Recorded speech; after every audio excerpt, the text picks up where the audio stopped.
Hey everyone, Marine here. Thanks for stopping by. I am thrilled to be back with a new monochrome card. I love to make that kind of cards, especially during the spooky season. So with Lawn Fawn, we thought that it would be fun to organize a monochrome Halloween challenge. The rules are very simple and I will talk about that in a second, but first let's see which stamp and die sets I used to make this card. The Flippy Flappy Interactive die set. I picked the potions Cauldron, Witch Hat and Books from Perfectly Wicked and the Worm and Poof Bubble from the add-on. We have Booyah for the ghosts, two cute faces and another witch hat, Oh Gnome for the lantern, then Sweet Den for some books, the strings from Cherry Christmas, the rug from Christmas Dreams. I also picked the wand from Fairy Friends. My sentiment is from Spooktacular. I used the largest dies from the large and small stitched rectangle stackables die set, as well as the strip die from Picket Fence. So about this challenge, like I said, the rules are very simple. You just have to create a Halloween project using Lawn Fawn products and also using a monochrome palette. You can choose any color. You can even make a black and white project if you'd like. It really just have to be monochrome. And the winner of this challenge will receive a $50 gift certificate to Lawn Fawn store. Thank you so much to Lawn Fawn for kindly sponsoring this challenge. So once your project is done, please share it on Instagram using the hashtag Lawn Fawn Monochrome Halloween Challenge. This monochrome Halloween challenge starts right now and runs through October the 18th, 11:59 p.m. Pacific Time. The next day I will announce the winner in my Instagram stories and I will contact this person to give instruction to contact Lawn Fawn to get the prize. I hope that you like this idea. Like I said, I love monochrome cards and I just can't wait to see what you guys create. And if you need a recap about this challenge, you will find all the details on Lawn Fawn blog and under the video as well.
So once the coloring was done, I cut a stitched panel using the largest die from the small stitched rectangle stackables die set, and I picked 3 green Oxide inks to create a spooky background.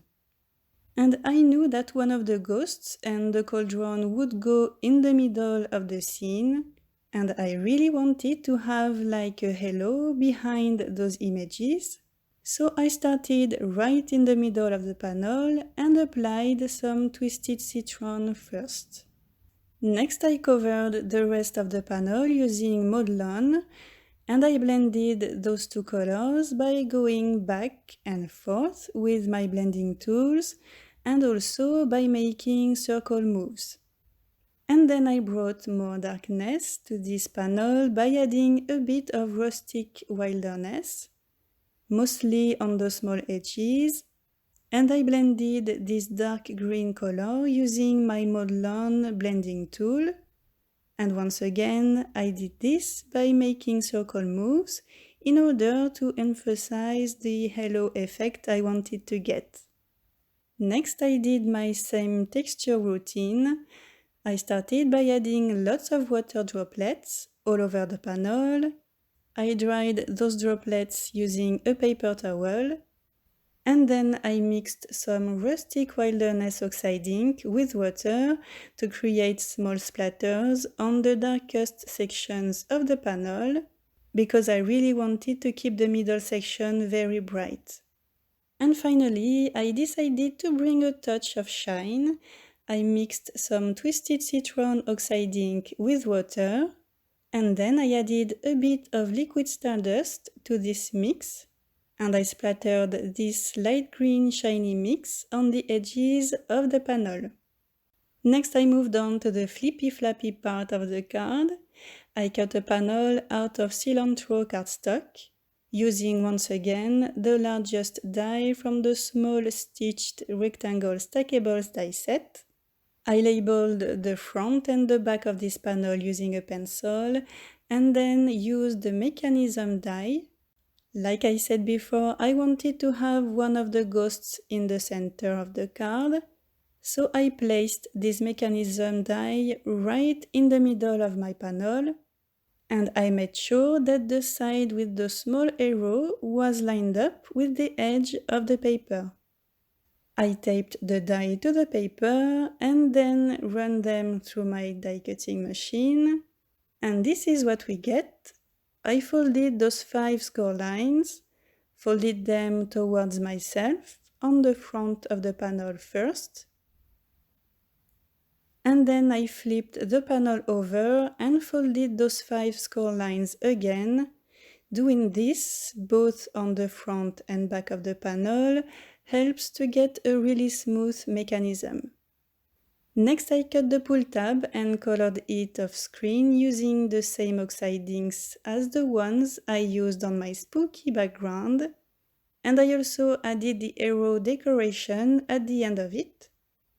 And the paper I used to make this pull tab was not sturdy enough, and you want to have a sturdy tab to be able to pull the tab many times without bending. So I cut another tab out of cilantro cardstock, and I stuck both pieces together, making sure to keep the double-sided tape away from the slot. And I used the spatula to make sure that the slot was still open. Next I flipped the panel over as well as the tab. So here we see the back of those elements. I placed the end of the mechanism through the slot, just like so. And I pulled on the mechanism to have one of the folds coming out of the slot. I attached double-sided tape on that flap. I removed the backing paper. I made sure that the pull tab was straight. And then I folded that flap to stick it to the pull tab. And next I played with the mechanism several times to kind of guide it until the mechanism was working smoothly. So here we can see that it's working pretty well. Next, I flipped the panel over and attached 3 layers of foam tape along the small edges, only at those places. So we have foam tape where it's needed. Off screen, I cut a 5.5 by 4.25 inches card base out of cilantro cardstock, and I attached a large stitched shimmery green panel on top, and I stuck my flippy flappy panel on top of that shimmery green panel. I checked if everything was still working well, and I moved on to the acetate part. I cut a strip out of acetate, as well as a smaller one out of that same shimmery green paper. I pulled the tab and attached double-sided tape on this small rectangle that peeks out of the top. I peeled the backing paper off and attached the acetate strip on that section right in the center. And I used the small shimmery green strip to hide the tape and make this spot more pretty. I erased the pencil, but I realized that it was totally useless because my spooky panel will go on top of it. And next I attached one of the ghosts at the end of the acetate strip, just by sticking some thin double-sided tape at the back of that ghost. Next I attached my spooky panel on top of the flippy flappy panel, and I definitely didn't need to erase those pencil marks. I trimmed the acetate that was peeking below the ghosts, and then I started to assemble everything on my panel. I cut 2 wood grain pieces that I colored in green, and I stuck them at the bottom of my panel to create the floor. And before sticking the rest of the images, see how my ghost didn't want to stay flat on the card? Well, to fix it, I just glued a coin at the back of it. I covered that coin with a piece of green cardstock, and I attached it at the back of the ghost using a glue dot. This way, the ghost stays flat on the panel. And then I finally attached all the remaining images on my panel using liquid glue, foam squares, and glue dots. And as you can see, I did some changes on the shelves so they can fit on the card.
At the end, I just attached the poof bubble right behind the ghost in the middle of the scene.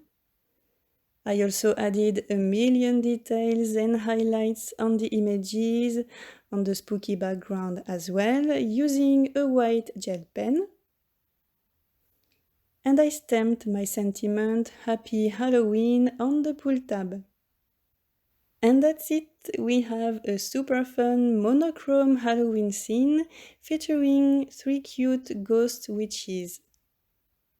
I hope you like it, and I hope that you will participate in this amazingly spooky challenge. If you need a recap, you will find all the details on Lawn Fawn blog as well as below the video. I can't wait to see what you make. Thanks for watching and have a very nice day. Bye!